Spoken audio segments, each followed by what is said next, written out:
Nous allons maintenant passer à la période des questions. La parole à la chef de l'opposition officielle.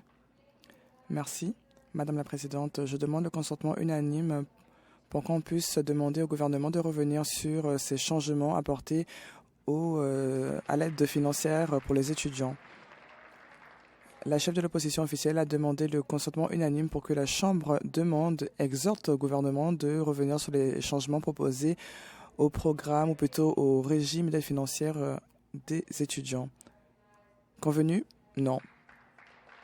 La période des questions, la parole à la chef de l'opposition officielle. Merci, Madame la Présidente. Bon retour à tous et à toutes. Cette question s'adresse au Premier ministre. Le Premier ministre a fait une annonce qu'il allait démanteler les lois concernant la liberté d'expression en Ontario et ne pas permettre aux personnes de savoir comment est-ce que leur argent des contribuables a été dépensé. Cela viole la confiance du grand public et met à mal la transparence et la redevabilité. Alors je demande au Premier ministre de s'expliquer. Pourquoi est-ce que son gouvernement va à l'encontre des droits ou bafoue les droits plutôt des personnes lorsqu'il s'agit de la liberté d'expression? Le Premier ministre de l'Ontario. Par votre entremise, Madame la Présidente, j'aimerais vous dire que nous allons bafouer aucun droit. 95%, je répète, 95% vous sera plutôt expliqué. Tout ce que nous faisons, c'est imiter les autres provinces, que ce soit la Saskatchewan ou le Québec et les autres provinces, ainsi que le gouvernement fédéral. Nous imitons ce qui a été fait par ces autres gouvernements. La seule chose que nous n'avons pas fait, c'est agir plus rapidement sur le plan législatif. Mais je répète, 95% de ces renseignements sont accessibles. Les deux groupes qui sont préoccupés et l'opposition qui devraient parler à leurs partenaires du fédéral et les médias. Ils se concentrent sur autre chose. Nous voulons nous concentrer sur l'économie, sur les emplois. Et ils veulent plutôt se concentrer sur cela et lutter contre le président Trump. Interruption des propos du Premier ministre par la Présidente. La chef de l'opposition. Madame la Présidente, le Premier ministre a été très clair, pour être franc, envers le public concernant ces changements. Il a dit lui-même que c'était une raison pour pouvoir cacher ces informations de téléphone. Mais les tribunaux ont déposé un décret pour demander à ce que ces informations concernant son téléphone soient dévoilées. L'institution de surveillance de la province a montré que cela allait à l'encontre de la redevabilité. Alors je demande au Premier ministre, est-ce que vous voulez protéger l'Ontario? Non, il veut se protéger lui-même. Qu'est-ce qu'il y a dans ce bilan téléphonique que le Premier ministre essaie si durement de cacher? Le Premier ministre de l'Ontario. Madame la Présidente, laissez-moi vous dire ce qu'il y a dans ces appels. Il y a plus de 6000 messages de personnes qui demandent de l'aide dans le système de la santé ou par rapport à leurs problèmes de famille. Je suis la seule personne au monde qui donne son numéro de téléphone pour aider les personnes. Ils ne reçoivent aucun appel. On parle ici de renseignement public ou plutôt personnel des personnes et c'est pas comme cela que les commettants l'appellent parce qu'ils n'arrivent même pas à obtenir leurs appels, à répondre à leurs appels. Dans cette province, vous pensez sincèrement qu'on aimerait divulguer les renseignements personnels? Voilà de quoi il s'agit.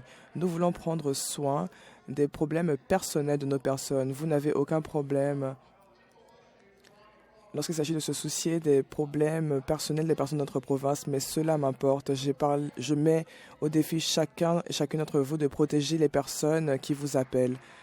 Interruption des propos par la Présidente. Complémentaire par la chef de l'opposition officielle. Alors oui, ces personnes de notre province ont des problèmes concernant le coût de tout. La médecine de couloir qui a explosé sous votre égide. Il y a un manque de fonds au régime d'aide financière aux étudiants, mais vous ne voulez pas montrer les bilans de votre téléphone et vous ne voulez pas divulguer des renseignements Vous voulez vous protéger et nous savons exactement pourquoi. Il y a eu un changement qui est arrivé à un moment très suspect. Nous avons vu tous les députés de votre gouvernement qui étaient inclus dans le scandale de la ceinture de verdure. Il y aura des mandats. Nous avons vu qu'il y avait des liens bien étroits entre les personnes qui ont reçu des fonds et par rapport au ministre. Et maintenant, le Premier ministre fait tout son possible pour maintenir ses renseignements téléphoniques privés. Est-ce qu'il change les règles parce qu'il veut cacher la vérité? Le ministre aux petites entreprises. Merci, Madame la Présidente. Je remercie la députée d'en face de me donner la possibilité de parler des bienfaits de notre législature, de notre Parlement. Avec nos mesures législatives, nous voulons renforcer la confidentialité dans le cabinet des ministres. Nous imitons le système de Westminster. Si nous regardons au Canada, du Nouveau-Brunswick à Terre-Neuve, Labrador, à Québec, en passant par la Colombie-Britannique, le Manitoba, toutes ces provinces ainsi que le gouvernement fédéral ont une chose en commun. Il y a des règles concernant la confidentialité des ministres du cabinet. Et c'est un principe de base. Il continuera à avoir de la transparence concernant les décisions prises par le gouvernement. C'est comme cela que les personnes de notre pays, de notre province, critiqueront ou jugeront plutôt les mesures du gouvernement. Tout cela sera plutôt accessible et le restera. La chef de l'opposition officielle.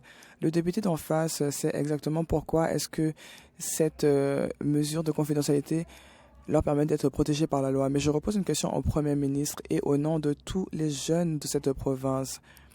Il n'a jamais été aussi difficile d'être un jeune dans notre province qu'aujourd'hui. Le taux de chômage chez les jeunes est beaucoup trop élevé. Le coût de l'épicerie, du loyer, de l'essence monte en flèche. L'éducation est quasiment inaccessible pour la plupart des jeunes et pour leurs familles. Mais notre Premier ministre a décidé lors de cette langue pauvre, de cette langue pause plutôt, de rendre la situation beaucoup plus difficile. Pourquoi est-ce que le Premier ministre abandonne la génération future? Le ministre des collèges et universités. Merci, Madame la Présidente. J'aimerais répondre aux histoires des néo-démocrates concernant le RAFEIO. La chef de l'opposition a parlé d'un manque de fonds au RAFEIO. Mais le RAFEIO ne va pas disparaître. Nous avons été très clairs à ce sujet. Nous avons proposé des changements au RAFEIO qui nous permettront à ce qu'il reste viable et permettent à ce que ce programme existe pour les prochaines générations d'étudiants. Ces étudiants continueront à recevoir de l'aide lorsqu'ils veulent avoir accès à de l'éducation supérieure. Si notre gouvernement ainsi que le Premier ministre n'avaient pas agi ainsi, alors nous aurions décimé le RAFEIO et son accès pour les étudiants. Cela aurait représenté un fardeau pour nos contribuables. Mais laissez-moi vous rappeler, avec les libéraux de Wynne McGuinty, il y a eu des changements concernant la capacité d'emprunt dans notre province. Inaudible. La vérificatrice générale a déclaré que ce n'était pas viable. Ce qui a été dit, encore une fois, par la vérificatrice générale. Interruption des propos par la présidente. J'aimerais demander aux députés de l'opposition et députés du troisième parti de revenir à l'ordre. La parole à la chef de l'opposition officielle. Le gouvernement a décimé le RAFEIO. Personne n'écoute vos excuses. Les jeunes vont être confrontés à des dettes de toute une vie. J'ai rencontré des infirmières au cours de ces derniers mois qui vont devoir abandonner leur programme ou alors être confrontés à des dettes jusqu'à ce qu'ils atteignent l'âge de 40 ans. Des étudiants qui dépendent du RAFEIO vont devoir payer 3 500 $ de plus chaque année, en plus de ce que le gouvernement fédéral et libéraux du fédéral ajoutent plutôt aux prêts étudiants. Regardez ces chiffres. Beaucoup d'étudiants décident d'abandonner leurs études. Je parle de PSSP, d'aide enseignants, d'enseignants, de travailleurs de la santé qui doivent décliner leurs offres parce qu'ils n'ont pas les moyens. Voilà ce que nous entendons et je sais que vous l'entendez également. J'ai donné une chance au gouvernement de faire ce qui était nécessaire, mais j'aimerais demander encore une fois au Premier ministre, est-ce que vous allez faire ce qui est nécessaire et revenir sur vos changements de compression budgétaire au RAFEIO? le ministre des collèges et des universités. Merci, Madame la Présidente. Je sais que cela fait un moment que la chef de l'opposition a été une députée plutôt du gouvernement Ray. Avec ce gouvernement, les frais de scolarité ont augmenté de 50% et ça a été sous votre surveillance. Avec les libéraux, il y a une augmentation de 83% des frais de scolarité, soit 3 fois le taux de l'inflation. Inaudible. Si vous étiez au pouvoir, les chiffres seraient pires encore parce que les faits historiques sont des preuves. Nous avons vu ce qui a été fait notamment au Manitoba, au Colombie-Britannique. La chef de l'opposition devant les médias au mois de février a dit « Nous aimerions être au même endroit que les autres provinces ». Et laissez-moi vous dire, très bonne nouvelle, nous avons fait exactement cela. Complémentaire final, la chef de l'opposition finale, de l'opposition plutôt officielle.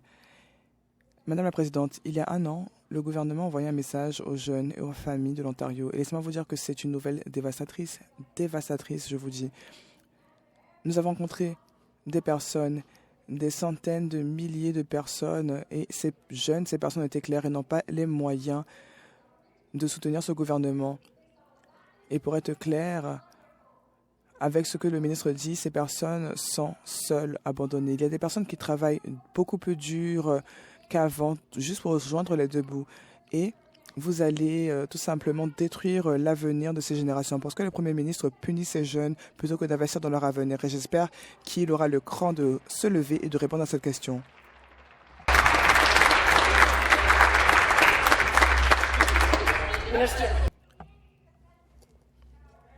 Rappel à l'ordre.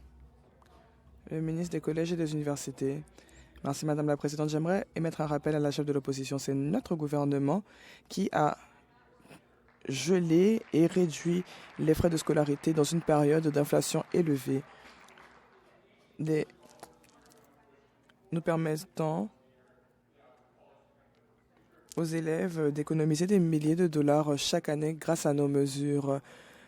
Des changements unilatéraux ont été proposés. Nous soutenons les étudiants. Nous avons un programme de subvention de bourse aux étudiants qui permettent d'avoir des livres gratuitement et de ne pas payer de frais de scolarité.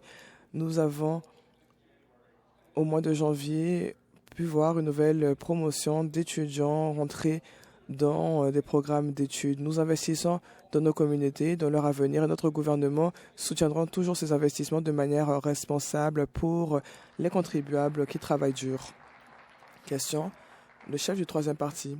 Merci, Madame la Présidente. C'est un plaisir de vous voir. Je pense que cela fait 102 jours que nous sommes venus pour la dernière fois dans cette chambre.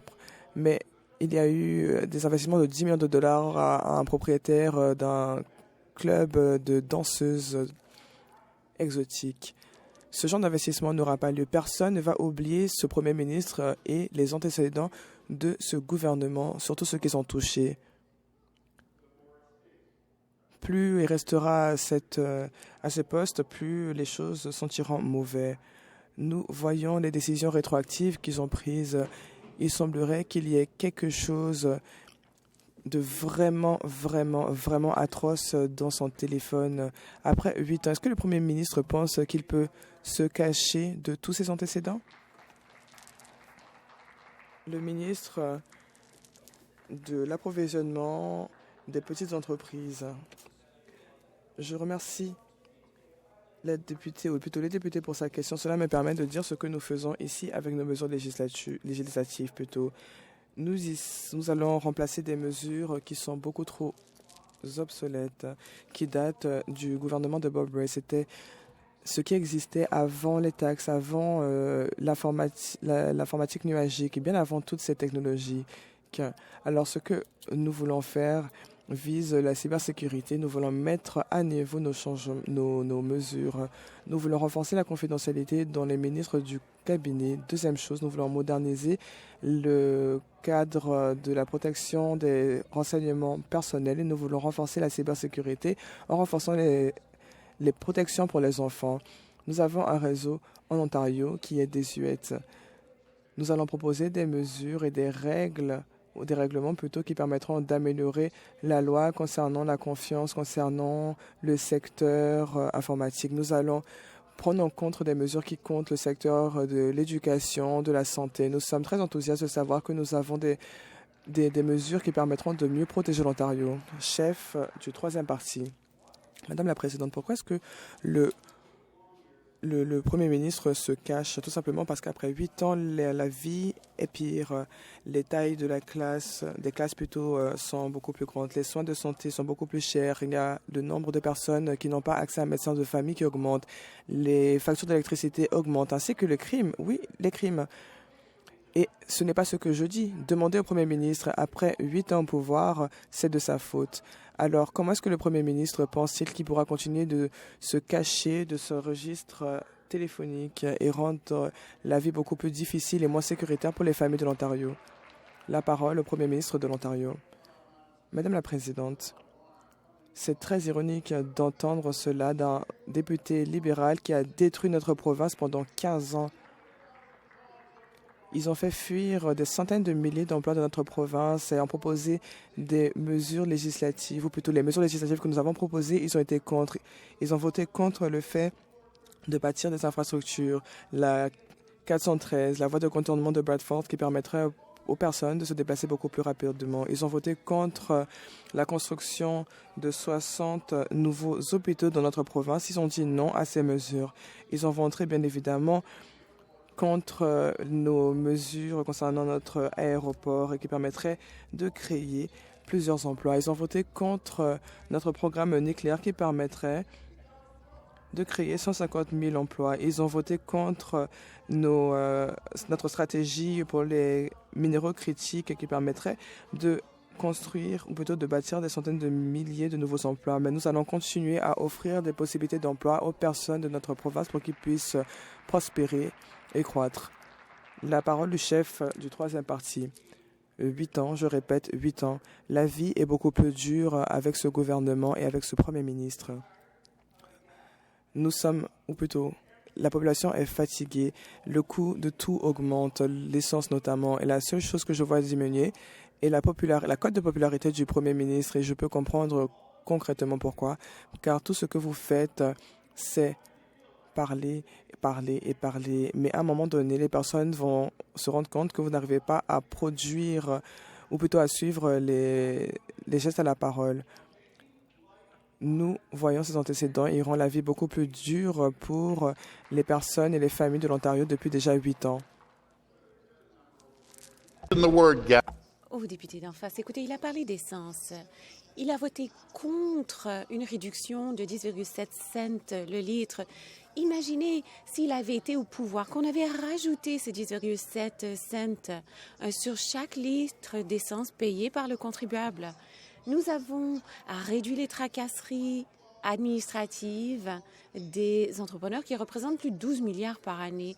Ils ont voté contre un tarif unique qui épargnerait des millions de dollars aux navetteurs. Ils ont voté contre l'élimination des routes à péage. Nous avons éliminé les routes à péage, ou les péages plutôt, sur les routes 412 et 418, et cela épargne des milliers de dollars pour le ménage moyen. Vous savez, on parle de ce sondage qui compte les jours du scrutin. Je veux qu'ils sachent que les conservateurs ont augmenté de 47 %, les libéraux de 28-29 %. Et écoutez, je dois aider ceux qui baissent, qui ont du plomb dans l'aile. Si ils étaient appelés au scrutin aujourd'hui, on aurait une plus grosse majorité. Le chef du troisième parti. Le Premier ministre parle tellement qu'il a besoin d'un compte Truth Social. Vous savez ce qui a augmenté? L'endettement provincial. On arrive à un demi-billion de dollars. Et comme le président dirait, ça c'est historique. Eh bien, il a raison. Vous savez ce qui a augmenté également? Le niveau d'endettement des jeunes et de leurs familles qui tentent d'obtenir un diplôme d'études collégiales ou universitaires. Et pourquoi? Parce que le Premier ministre a décidé qu'il allait saper dans les prêts et bourses, l'aide étudiante. Il rajoute aux difficultés des familles. Pourquoi est-ce qu'il rajoute aux difficultés des familles? Et après 8 longues années, est-ce que le Premier ministre pense vraiment qu'il peut se cacher de son bilan? Il rend la vie plus difficile pour les familles ontariennes. Le Premier ministre de l'Ontario. Madame la Présidente, c'est la raison pour laquelle nous avons des élections. Et 3 fois de suite, on les a battus à plate couture. On les a battus à plate couture 3 fois. On le fera une 4e fois. Veuillez retirer vos paroles, Monsieur le Premier ministre. Je les retire. Parlez-moi de parler de l'aide aux étudiants. On a baissé les droits de scolarité de 10 %. Eux les ont augmentés de 83 %. Nous, on a maintenu les droits de scolarité les mêmes pendant 8 ans. Tout ce que les libéraux veulent faire, c'est taxer et imposer. C'est ce en quoi ils pensent. C'est ça en quoi ils croient. Il faut taxer, imposer et dépenser. Alors que nous, on préfère garder de l'argent dans la poche des contribuables qui peuvent peut-être faire des rénovations à la maison, acheter des vêtements aux enfants. Non, pas avec les libéraux et les néo-démocrates. Ils ont imposé, les néo-démocrates ont imposé les niveaux d'imposition les plus importants de toute l'histoire. Ils ne peuvent pas faire ça. Le Premier ministre prétend que les familles doivent s'endetter pour donner des débouchés à leurs enfants. Qu'est-ce qu'on a après 8 ans? Que nous dit le Premier ministre? Qu'est-ce qu'il dit à la maman ou papa de Sudbury qui a perdu son poste à Algoma quand leurs enfants disent « Maman, papa, je vais à l'école, je veux devenir, par exemple, plombier, électricien, avoir un métier spécialisé ». Soit il se fiche des gens de Windsor, de Abbotsford, de Brampton, partout en Ontario. Nommer une ville. Tout le monde est mis à mal. Pourquoi le Premier ministre rend-il la vie plus dure aux jeunes familles? Madame le Premier ministre, est-ce que le Premier ministre est fier, mais vraiment fier de son bilan, d'avoir rendu la vie plus dure aux familles ontariennes? Le ministre des Finances. Merci, Madame la Présidente. Vous savez, dans les 15 années où le député d'en face était au gouvernement, qu'est-ce qu'ils ont fait? Ils ont imposé tout et ils n'ont rien construit. C'est la raison pour laquelle ils sont relégués à leur état actuel. Parce que ce gouvernement construit tout. Nous construisons des hôpitaux, nous construisons des écoles, nous construisons de l'énergie, du nucléaire. Nous construisons des autoroutes, du transport en commun, des établissements de soins de longue durée. Vous voulez que je continue? Oui, oui. Des logements, on construit tout. Et vous savez ce que cela crée, Madame la Présidente? Cela crée de l'emploi. Quel concept? On permet aux Ontariens et Ontariennes de travailler.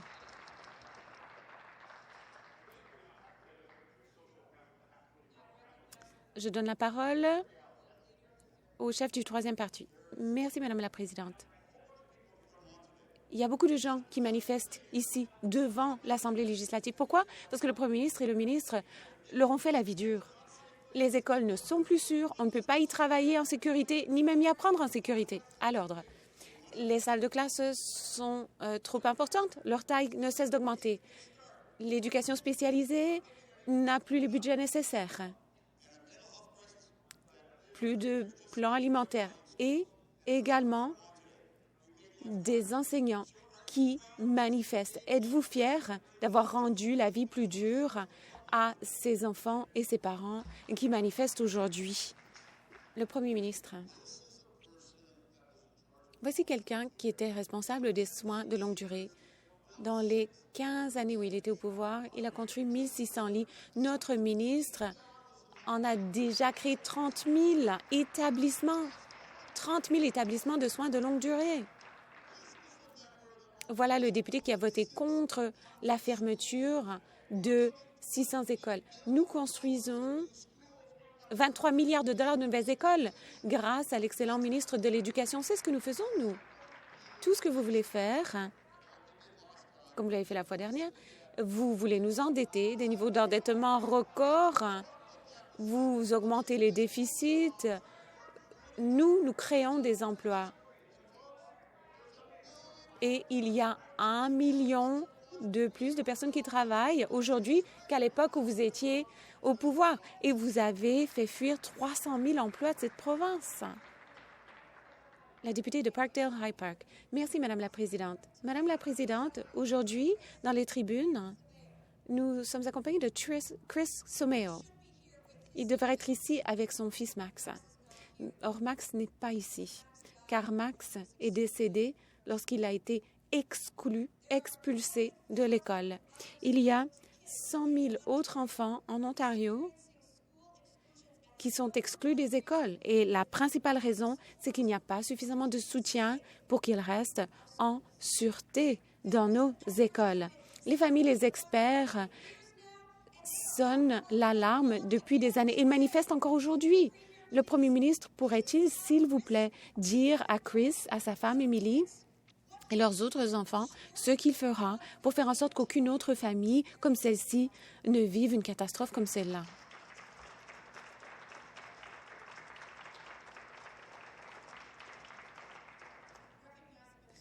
Le député de l'Éducation, le ministre de l'Éducation. Eh bien, Madame la Présidente, d'abord, nous voulons exprimer nos condoléances aux parents dans les familles, dans les tribunes. C'est vraiment avec beaucoup de sympathie qu'on exprime ces condoléances. Évidemment, les familles ne se soucient peut-être pas des budgets qui sont consentis au soutien spécialisé maintenant. Ce qui compte pour eux, c'est qu'ils ont perdu un proche et qu'ils s'attendent à davantage et que les choses changent en conséquence et nous le ferons. La députée d'Ottawa, West Nepean. Tous les jours, des milliers d'enfants comme Max devraient être à l'école, des enfants qui ont le droit d'être à l'école. Or, ils sont exclus car il n'y a pas suffisamment de soutien pour eux. Cet enfant a coupé plus de 6 milliards dans le budget des écoles. Plus de 5 000 éducateurs ont quitté la profession depuis 2018. C'est honteux. Alors, je vais demander au Premier ministre une dernière fois, peut-il dire aux parents de Max directement ce qu'il fera maintenant pour faire en sorte qu'il n'y ait plus de catastrophe comme celle-ci et que tout enfant de l'Ontario puisse aller à l'école?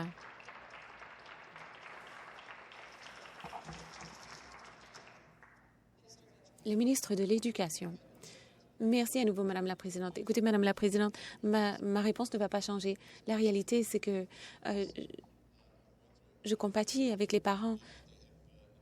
Je sais qu'ils ont vécu un drame. Et en Ontario, on s'attend au meilleur de notre système d'éducation. C'est le cas de tout le monde en Ontario, comme c'est le cas de notre caucus. C'est la raison pour laquelle nous avons agi avec détermination pour faire en sorte que le système de l'éducation réagisse aux besoins des travailleurs et des élèves du système de l'éducation. Nous poursuivons ces réformes car l'éducation doit répondre aux besoins des parents, des élèves et aussi les besoins des enseignants qui cherchent ce qu'il y a de mieux pour leurs apprenants. Alors, on continuera sur cette lancée. On veut refondre le système pour qu'il soit le meilleur, non seulement au Canada, mais le meilleur au monde. 43 milliards en investissement, cela devrait nous donner de meilleurs résultats. Je suis tout à fait convaincue. La députée de Toronto-St. Paul's. Merci, Madame la Présidente. Ma question s'adresse au Premier ministre. Le gouvernement propose des changements à la loi sur la liberté d'information, ce qui donnerait aux membres de son cabinet et de son caucus une possibilité de camoufler leur communication. Si le Premier ministre est préoccupé par le risque, pourquoi la solution est-elle de réduire la transparence de son propre bureau plutôt que de renforcer la reddition de comptes à laquelle peuvent s'attendre les Ontariens et Ontariennes? Le Premier ministre. Écoutez, j'ai une idée. Pourquoi la députée n'appelle-t-elle pas ses cousins du fédéral, le Premier ministre fédéral, appeler les députés fédéraux et leur demander pourquoi on fait double emploi? Pourquoi on fait exactement la même chose qu'eux? Pourquoi leurs députés, leurs ministres et le Premier ministre fédéral ne donnent pas leur registre téléphonique? Pourquoi? Parce que 95% serait une reproduction identique de ce qu'ils ont. Pour moi, c'est deux poids, deux mesures. C'est de l'hypocrisie. On fait la même chose que le gouvernement fédéral. Alors, appelez vos cousins à Ottawa et demandez-leur pourquoi ils ne le font pas non plus, mais vous ne le ferez pas. Vous ne le ferez pas. Je vais les appeler pour vous si vous souhaitez. Je vais vous demander de retirer le mot hypocrisie. Je le retire. La députée. On a toutes sortes d'idées pour renforcer la transparence et la reddition de comptes qu'on proposera aujourd'hui. Mais je dois dire que la question est de savoir pourquoi. C'est tout simple. Pourquoi? Parce que ce gouvernement cherche à changer les règles de manière rétroactive et de manière très commode après une décision du tribunal exigeant ces registres téléphoniques. Les Ontariens méritent la transparence. Alors, la question est simple. Qu'est-ce que le premier ministre essaie de cacher? Le ministre des Affaires publiques et de la prestation des services. Écoutez, Madame la Présidente, cette loi gagne à être refondue. Elle date d'il y a 40 ans. Comme le premier ministre le disait, on s'aligne sur d'autres instances canadiennes. À peu près toutes les provinces, le gouvernement fédéral, et d'ailleurs pas qu'au Canada. Examinons plutôt la planète. Regardons les démocraties de Westminster comme l'Australie, la Nouvelle-Zélande, l'Irlande. Les règles sont similaires. Or, ce qui est intéressant, c'est que le parti d'en face parle de transparence. Et moi, je me rappelle en 2018, quand j'ai d'abord été élue, le premier enjeu avec lequel on a dû composer, c'était un déficit de 15 milliards de dollars que le parti d'en face avait caché de la population de l'Ontario. C'est la raison pour laquelle on a une nouvelle loi sur la transparence financière et je remercie le ministre des Finances d'avoir proposé cette loi qui renforce la transparence en Ontario. Le député de Brantford-Nipissing-Pembroke. Merci, Madame la Présidente. Ma question s'adresse au ministre de l'Énergie et des Mines. Madame la Présidente, on a eu un congrès historique cette année.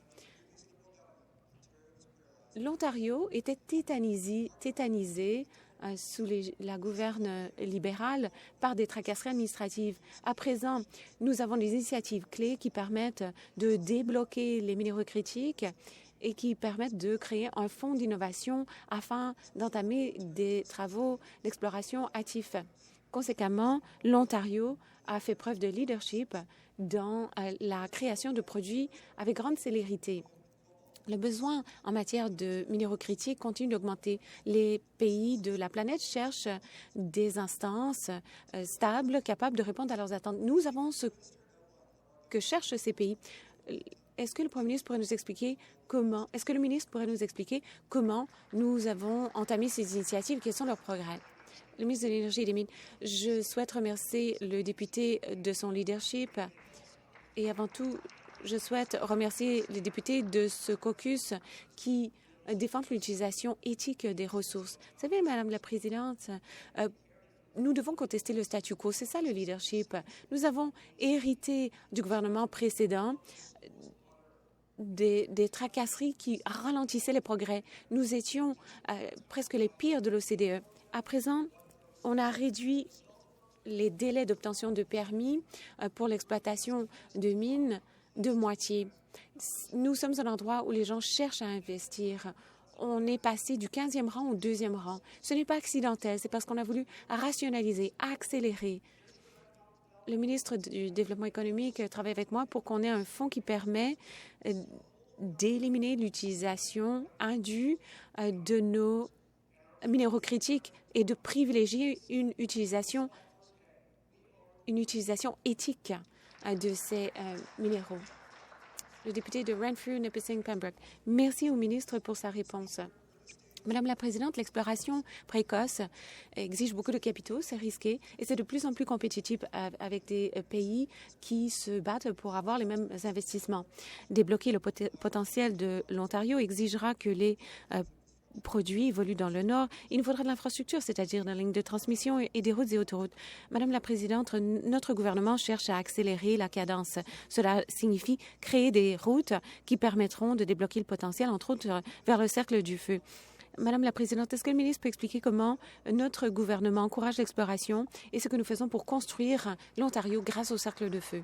Le ministre de l'Énergie et des Mines. Merci, Madame la Présidente. Vous savez, on veut donner davantage de puissance à notre province. Nous avons 36 mines à l'heure actuelle. Nous prévoyons en ouvrir 30 supplémentaires dans les 10 prochaines années. Et donc, il faut encourager les promoteurs à identifier les grandes découvertes du Nord. C'est la raison pour laquelle, Sudbury, avec l'adjoint parlementaire, nous avons annoncé un projet visant à lancer un programme de développement qui aidera 68 projets en démarrage. Et vous savez, il y a une trentaine d'années, les explorateurs ont découvert les possibilités du cercle de feu. C'était une initiative de promoteurs. Cela a permis de débloquer les gisements les plus importants de la planète. Et c'est ce que cherche notre gouvernement, à exploiter ces gisements. Lors du congrès sur les mines, nous avons annoncé un plan visant à accélérer la construction d'une route vers le cercle de feu qui accélérera la cadence de 5 ans. Le député de Hamilton Centre. Madame la Présidente, pendant que ce gouvernement a eu une longue pause, les travailleurs de la santé ont manifesté contre les compressions budgétaires dans les hôpitaux. C'est étonnant que plus de 1000 patients soient pris en charge dans les couloirs des hôpitaux. Et pourtant, le gouvernement a décidé de jeter de l'huile sur le feu. Qu'est-ce que ça signifie pour les communautés de Scarborough? Un patient admis à un hôpital de Scarborough passe déjà plus de 21 heures à attendre un lit. Et un lit signifie peut-être un lit dans un couloir, ou plutôt une civière dans un couloir. Pourquoi la ministre de la Santé dépense-t-elle des sommes colossales sur la publicité plutôt que de dégager davantage de lits pour les patients ontariens? La ministre de la Santé. Madame la Présidente, je ne sais pas ce que fait la députée d'en face depuis 3 mois, mais je peux vous dire qu'en janvier, à lui seul, nous avons pu annoncer des jalons sans précédent, une augmentation de 10% des patients qui ont trouvé un prestataire de soins primaires. Moins de patients orphelins. Donc, et en janvier également, 16 cliniques d'enseignement qui vont faire en sorte que nos étudiants qui exercent la médecine aient l'occasion, dans la communauté à nouveau, de desservir plus de 300 000 patients. Les carrefours de traitement de diverses maladies, des accoutumances à Sudbury, dans d'autres régions de l'Ontario. Pourquoi? Parce qu'on sait que lorsqu'on offre des cheminements et de l'espoir, généralement, l'état de santé s'améliore. C'est ce qu'on fait, nous, depuis 3 mois. Je ne présumerai pas de ce que vous avez fait. La députée de Hamilton Centre. Merci, Madame la Présidente. Vous savez, je ne sais pas ce que la ministre de la Santé fait depuis 3 mois, mais ce n'était pas travailler dans un hôpital, en tout cas. Et Madame la Présidente, la ministre devrait savoir. Je vais demander à la députée d'en face de retirer. Je retire mes paroles. Et Madame la Présidente, la ministre devrait savoir que les meilleures publicités pour la santé seraient un signe ouvert dans tous les services d'urgence des régions éloignées. Or, ce gouvernement continue de sous-investir en santé et de dépenser à qui mieux sur des publicités, des réclames. Les Ontariennes le savent, c'est de la poudre aux yeux. On sait que les délais d'attente sont longs, qu'on est traité dans des couloirs et que des services d'urgence sont fermés et que les travailleurs sont mis à pied. À la ministre de la Santé, quand arrêterez-vous de jeter de l'argent par la fenêtre en le donnant à des sociétés privées plutôt que de permettre à nos hôpitaux publics d'avoir les ressources nécessaires pour éliminer la santé de couloir une fois pour toutes?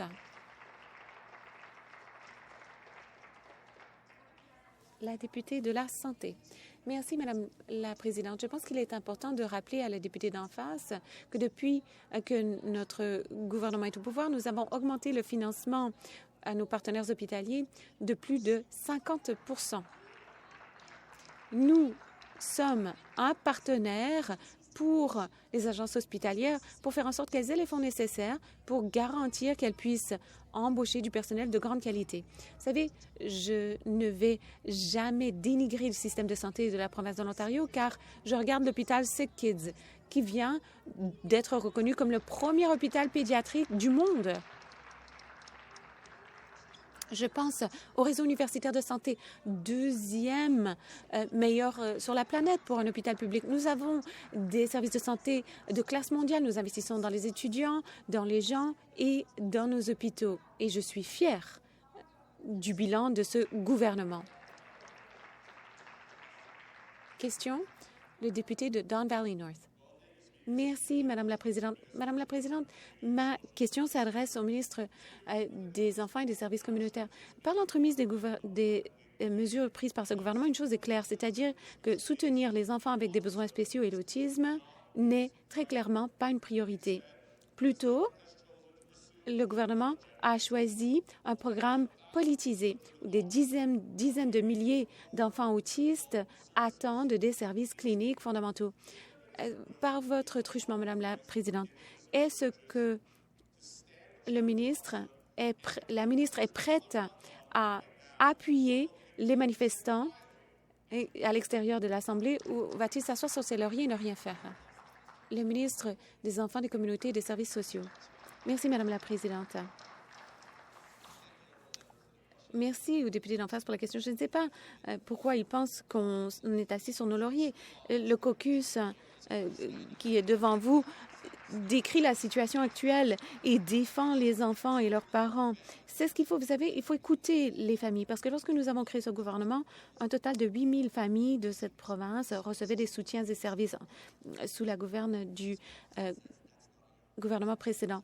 Notre premier ministre a dit que c'était insuffisant. Pourquoi? Parce qu'il a écouté les prestataires de services et les familles. Il a doublé les investissements du programme de l'autisme. Nous sommes passés de 300 millions à 600 millions de dollars. Et ce n'est pas tout. Nous avons dit que nous n'avions pas terminé. Et il y avait davantage à faire. Grâce au ministre des Finances, au Premier ministre, au ministre du Conseil du Trésor, il y a une augmentation dans le budget précédent de 75 millions de dollars, ce qui signifie que le total est de 779 millions. Qu'est-ce que ça signifie, Madame la Présidente? En conséquence de cette augmentation, nous avons à présent près de 45 000 familles desservies plutôt que 8 000 sous la gouverne libérale.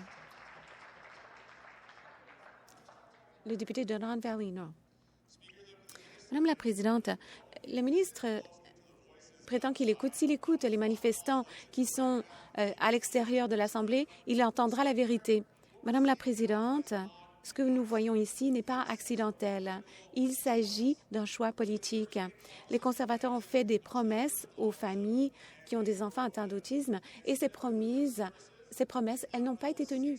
Plutôt 67 000, écoutez ce chiffre, 67 000 enfants moisissent sur des listes d'attente, tandis que les familles doivent trouver des services elles-mêmes. Madame la Présidente, c'est un choix. Vous avez eu 8 ans. Ce gouvernement choisit de ne pas agir. Alors, par votre truchement, Madame la Présidente, est-ce que le ministre admettra que cette crise est le résultat des promesses brisées de ce gouvernement? Est-ce qu'il s'engagera à accélérer la cadence? Le ministre a la parole. Merci au député d'en face pour sa question. Vous savez, lorsqu'il est question d'écouter, les libéraux ont été au pouvoir pendant 15 ans. 15 ans. Ils n'ont jamais écouté les familles. C'est la raison pour laquelle seulement 8 000 familles recevaient des services par l'entremise d'un seul volet. Maintenant, les familles qui s'inscrivent et au-delà de l'inscription, ces familles peuvent recevoir des services immédiatement. Elles ont accès à des services d'intervention d'urgence, entrée à l'école, services fondamentaux pour la famille et des services de base élargis qui comprennent aujourd'hui l'ergothérapie, l'orthophonie, des soutiens en santé mentale. Cela n'existait pas dans le passé. Et évidemment, des services IBI, c'est-à-dire des technologies, des thérapies récentes. Le député d'en face le sait, je discute avec 10-15 familles tous les jours parce que c'est ce que ça signifie servir la population au meilleur de notre capacité. Cela exige que l'on travaille avec les prestataires de services et qu'on écoute les parents parce que c'est eux qui connaissent le mieux leur famille.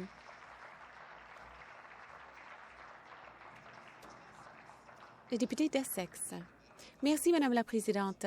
Ma question s'adresse au ministre du Développement économique, de la création d'emplois et des métiers. Les droits de douane du président Trump ont perturbé les chaînes d'approvisionnement dont les entreprises de ma circonscription à Essex dépendent. C'est la raison pour laquelle notre gouvernement offre 30 milliards de dollars en soutien pour les entrepreneurs et les travailleurs confrontés à ces droits de douane. J'ai eu le grand privilège d'accompagner le ministre ainsi que le député de Windsor-Tecumseh pour annoncer quelle société serait soutenue par le Fonds pour aider les métiers de l'Ontario. Notre gouvernement envoie un message clair.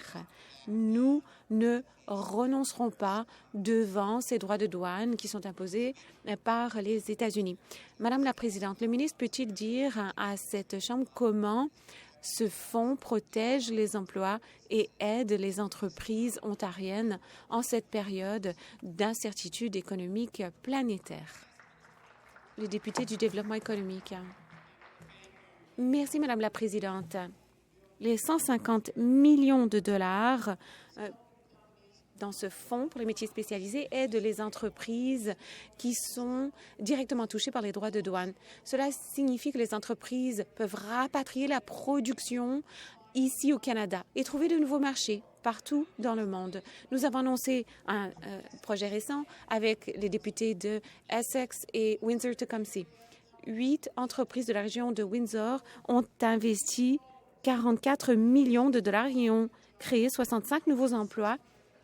Et donc, on protégeait également les plus de 300 emplois qui étaient déjà existants, des producteurs de pièces aux distributeurs. Ces 8 entreprises redoublent d'efforts ici en Ontario. Avec le président de Trump qui n'a de cesse de menacer nos industries, nos soutiens pour les entreprises touchées par ces droits de douane est indéfectible. Nous allons continuer d'investir dans les semaines à venir. Nous aurons des annonces à faire à cet effet. Le député d'Essex. Madame la Présidente, je remercie le ministre par votre truchement pour cette réponse. Ce fonds aide les entreprises de ma circonscription à Essex, mais aussi des circonscriptions de partout en Ontario. Par exemple, Ricoh International, une société de machinerie d'automatisation qui fabrique des grandes pièces d'automatisation, investit 6,4 millions de dollars dans la circonscription d'Essex. Cet investissement à lui seul crée 41 nouveaux emplois et protège plus de 80 emplois existants. Dans Windsor-Tecumseh, Kringer Industrial, qui produit de l'emballage pour le secteur du transport et du fret, investit 1,4 million de dollars, soutenus par le Fonds pour les métiers spécialisés.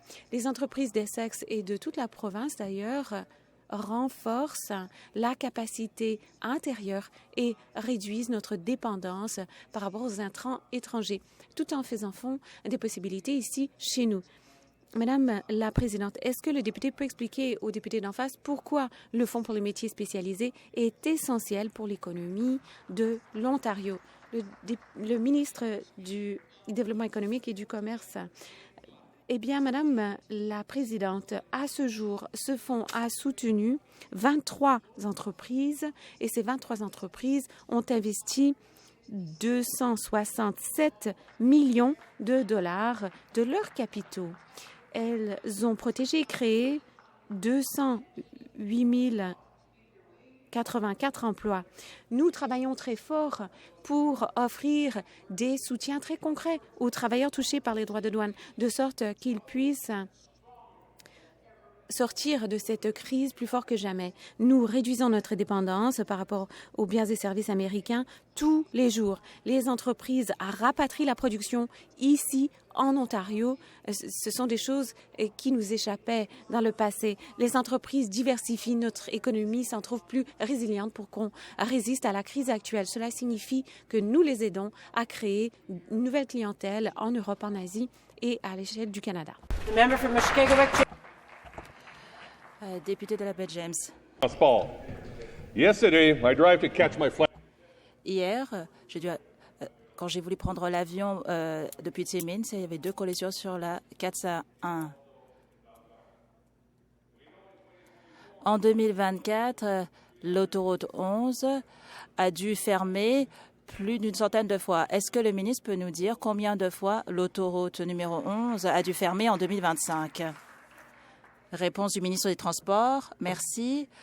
Nous continuons de faire des investissements historiques pour les autoroutes du Nord, telles que les autoroutes 11 et 17.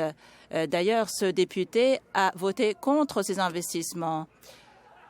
Ça représente plus de 100 millions de dollars d'investissement qu'on a investi, dont des équipements pour les routes, et ce député a voté contre pour chaque investissement que nous proposions. On continue de travailler avec les communautés et le personnel d'entretien et maintien des autoroutes pour s'assurer qu'elles soient sécuritaires et pour qu'on puisse améliorer les autoroutes 11 et 17.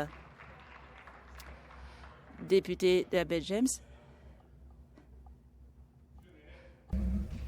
Ma question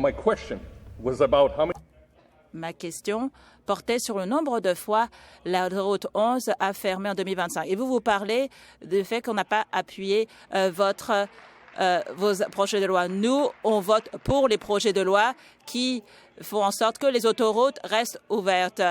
Et on n'a pas besoin d'avoir des leçons de votre part. Je vais vous donner une autre occasion de répondre, Monsieur le ministre.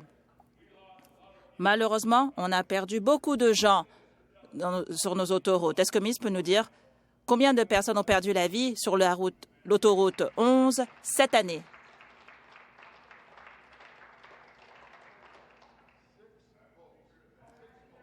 Je reconnais le ministre des Transports.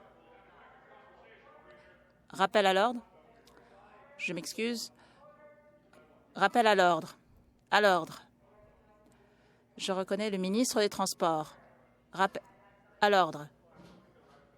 Eh bien, regardons l'historique de vote de ce député pour l'autoroute numéro 11 au Nord. Il a voté contre. Concernant,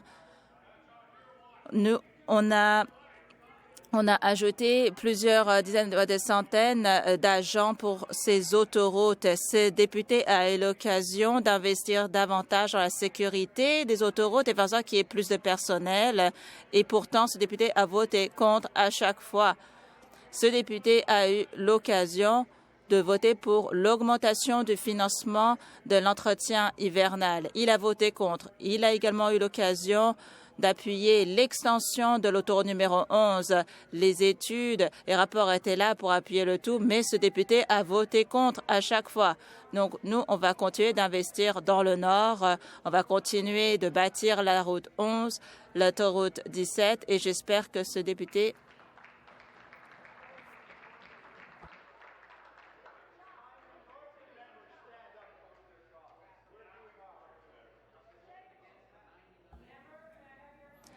Cher député, puis-je avoir votre attention? Cher député, c'est la première fois que nous nous retrouvons et moi, je n'ai aucun problème pour nommer qui que ce soit et de leur demander de partir au besoin. Député d'Ajax. Merci. Ma question s'adresse au Premier ministre. Le Premier ministre a eu 8 ans pour protéger l'économie ontarienne. Et pourtant, on a le deuxième taux de chômage le plus élevé, le deuxième taux de chômage le plus élevé. À Amherstburg, lorsque l'usine Crown Royal a fermé, le Premier ministre a fait des opérations médias en versant du Crown Royal par terre. Il a dit qu'il allait protéger les Ontariens et pourtant ces travailleurs n'avaient plus d'emploi. Mais il y a des entreprises qui sont prêtes à acheter Crown Royal pour créer de nouveaux emplois. Alors pourquoi est-ce que le Premier ministre n'utilise pas son levier pour que Crown Royal soit vendu tel que promis par l'entente de Diageo? Ministre des Développement économique et commerce. Le président Trump a imposé des tarifs douaniers qui a précipité une incertitude mondiale et a perturbé notre chaîne d'approvisionnement. Notre gouvernement a investi 30 milliards de dollars d'appui pour aider les entreprises, protéger les emplois. Voilà des mesures que les libéraux et NPD n'ont pas appuyées. Et pourtant, nous constatons la résilience. 59 000 nouveaux emplois ont été créés durant le 4e trimestre de 2025. Député de Windsor-West, à l'ordre. Madame la Présidente, j'ai dit 59 000, interruption la Présidente. Madame la Présidente, j'ai dit 59 000 emplois ont été créés seulement lors du 4e trimestre de 2025. 44 millions de dollars d'investissement ont été annoncés pour 8 entreprises de fabrication dans la région de Windsor il y a quelques semaines. Il y a également des investissements pour rapatrier la chaîne d'approvisionnement et créer de nouveaux emplois dans cette région. Nous protégeons les entreprises, les travailleurs et on bâtit une économie plus résiliente. Député de Ajax, merci. Beaucoup de paroles. La province a eu, ou plutôt le Premier ministre a eu l'occasion de protéger les emplois. La province a l'occasion de demander à ce que Crown Royal, qui appartenait à Diageo, soit vendu à une autre entreprise. Mais la province a choisi de ne pas agir. Alors, le Premier ministre sait comment verser une bouteille de whisky, mais il ne s'est pas battu pour protéger les travailleurs qu'il avait promis de protéger. À Sault-Sainte-Marie, à Algoma Steel, les travailleurs n'ont plus d'emploi, c'est-à-dire des milliers de familles qui se demandent ce qui va advenir de leur statut. Et une fois de plus, le Premier ministre manque à l'appel. Il s'agit d'un gouvernement ontarien conservateur qui n'est plus en contact avec la réalité. Est-ce que le Premier ministre est au courant de ce qui se passe ou bien il va dire « Appelez-moi sur mon téléphone », tel que le dit la chanson de Drake? Réponse. Madame la Présidente, alors là, c'est quand même dingue d'entendre ce député, étant donné que son parti a fait campagne en n'employant pas 4 000 emplois. Il a permis la perte de 4 000 emplois et ne pas permettre la rénovation d'entreprises nucléaires à Pickering. Donc, c'est quand même aberrant.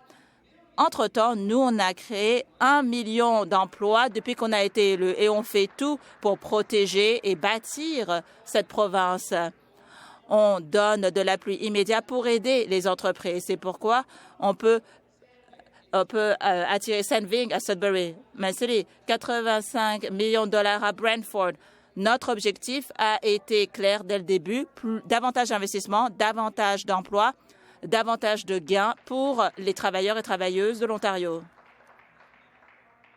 Député de Markham-Unionville, merci. Ma question s'adresse au ministre de l'Immigration, Information et Développement des compétences. Pendant plus d'1 an, les tarifs douaniers américains ont perturbé les industries canadiennes, dont l'automobile, fabrication et foresterie. En Ontario, ces pressions affectent les travailleurs qui bâtissent nos routes, navires, hôpitaux et nos communautés. Madame la Présidente, contrairement au NPD et libéraux qui votent contre les mesures protégeant notre province, notre gouvernement agit.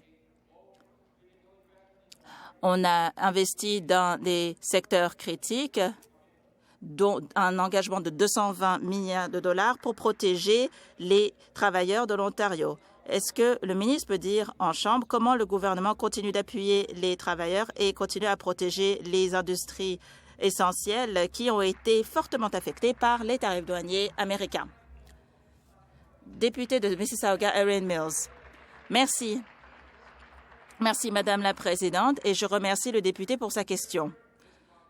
Plus tôt ce mois-ci, j'ai contacté le ministre fédéral de l'Emploi à Ottawa pour annoncer un investissement de 220 millions de dollars sur 3 ans pour les compétences en Ontario. Ce programme permettra d'aider jusqu'à 27 000 travailleurs à retenir et améliorer leurs compétences, notamment dans la manufacturation et bois d'œuvre.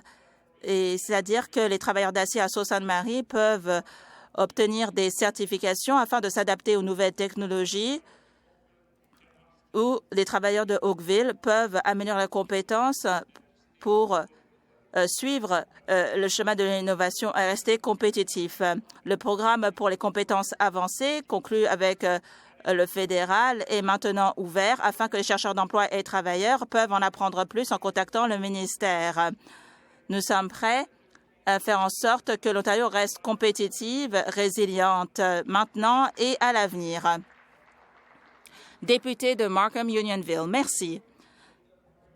Merci, assistant parlementaire, ministre, pour la mise à jour.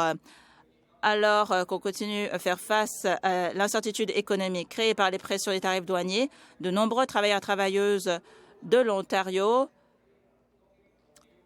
cherchent de nouvelles occasions, de nouvelles compétences, de nouvelles voies afin d'avoir un emploi stable.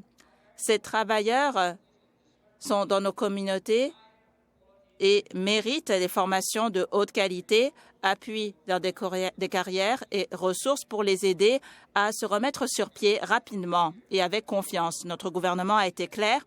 Appuyer les travailleurs est essentiel pour appuyer notre économie, notamment durant ces temps difficiles. Par votre entremise, Madame la Présidente, est-ce que l'adjoint parlementaire au ministre peut dire comment le gouvernement continue d'appuyer et de protéger les travailleurs et travailleuses de l'Ontario?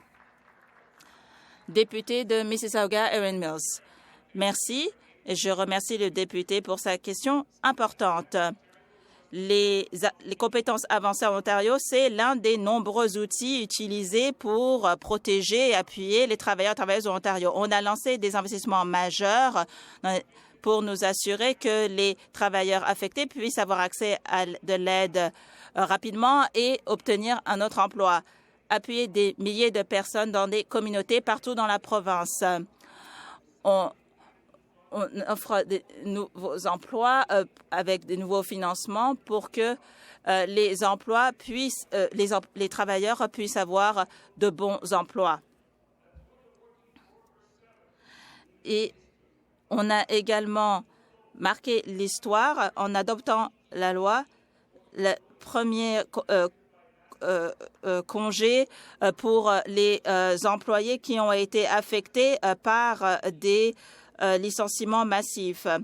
Lorsque les travailleurs ont besoin d'aide, le gouvernement est là.